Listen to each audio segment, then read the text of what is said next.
2026 में दुनिया पर मंडरा रहे महायुद्ध के खतरे से निपटने की एक बहुत बड़ी चुनौती हमारे सामने है। दुनिया में युद्ध के कई फ्रंट 2026 में खुल सकते हैं। खतरा क्यों बड़ा है और हमारे देश के लिए विशेषकर, आइए हम आपको दिखाते हैं। यूक्रेन और रूस युद्ध, चीन और ताइवान में तनाव, इजराइल और ईरान में तनाव, अमेरिका और वेनेजुएला में तनाव।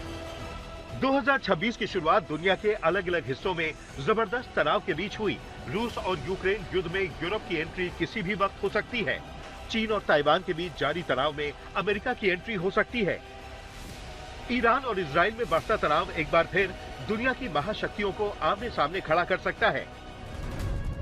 यानी 2026 की शुरुआत महायुद्ध के मंडराते बादलों के बीच हुई है। नए साल की कोई भी नई तारीख महायुद्ध की गवाह बन सकती है, लेकिन सबसे बड़ा तनाव इस वक्त यूक्रेन, रूस और यूरोप के बीच बना हुआ है।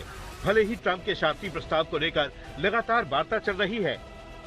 ज़ेलेंस्की ने ट्रंप के शांति प्रस्ताव पर करीब हामी भर दी है, लेकिन वार्ता के बीच रूस के आरोपों से पूरा मामला सुलझने के बजाय और उलझ गया है।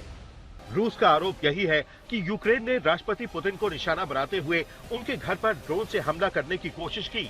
रूस के आरोप को यूक्रेन ने खारिज कर दिया, दावा किया कि पुतिन के घर पर हमले की बात सरासर झूठ है। इसके बाद रूस की तरफ से हमले के सबूत दुनिया के सामने रखे गए। पुतिन ने नए साल पर मुल्क की आवाम को संदेश देते हुए कहा। पुतिन ने ट्रंप के शांति प्लान पर कुछ नहीं कहा, लेकिन युद्ध को रूसी संप्रभुता की लड़ाई करार दिया। वहीं ट्रंप के शांति प्रस्ताव पर सहमति जता चुके ज़ेलेंस्की की नीति और नियत समझ से परे है। ट्रंप के साथ फ्लोरिडा में हुई बातचीत के बाद दावा करते हुए कहा कि युद्ध विराम ही विकल्प है, लेकिन नए साल पर ज़ेलेंस्की ने जो कहा उसका मतलब यही है कि साल 2026 में युद्ध विराम नहीं, महायुद्ध तय है। पुतिन के खिलाफ ज़ेलेंस्की जहर उगल रहे हैं, ठीक ऐसा ही जैसा नाटो से लेकर यूरोप के तमाम मुल्क के राष्ट्राध्यक्ष उगल रहे हैं। ट्रंप और पुतिन युद्ध विराम की बात कर रहे हैं, लेकिन यूरोप और यूक्रेन महायुद्ध के संकेत दे रहे हैं। ऐसे में युद्ध विराम की उम्मीद बहुत कम है, क्योंकि पुतिन के घर पर ड्रोन हमले का बदला रूस की सेना यूक्रेन से जरूर लेगी। संभव है बहुत जल्द यूक्रेन की राजधानी पर बड़ा हमला हो। बड़ा हमला हुआ तो ट्रंप की कोशिश को बड़ा झटका लगेगा। संभव है 2026 में रूस यूक्रेन युद्ध को लेकर अमेरिकी राष्ट्रपति की भविष्यवाणी सच हो जाए। तीसरे विश्व युद्ध की आशंका ट्रंप ने चंद दिन पहले जताई थी। इसकी वजह है रूस को लेकर यूरोप के कई मुल्कों के राष्ट्राध्यक्षों की जिद।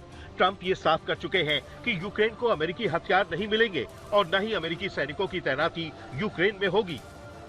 वहीं पुतिन साफ कर चुके हैं कि जब तक यूरोप की तरफ से रूस पर हमला नहीं होगा, तब तक यूरोप पर पुतिन की सेना हमला नहीं करेगी। बावजूद इसके यूरोप और यूक्रेन युद्ध विराम की राह में रोड़े अटकाने पर जुटे हैं, क्योंकि यूरोप यही कहता है कि यूक्रेन युद्ध में जब तक पुतिन की हार नहीं होगी, तब तक युद्ध विराम नहीं होगा। यूरोप की यही जिद आने वाले चंद दिनों में विश्व युद्ध की वजह बन सकती है।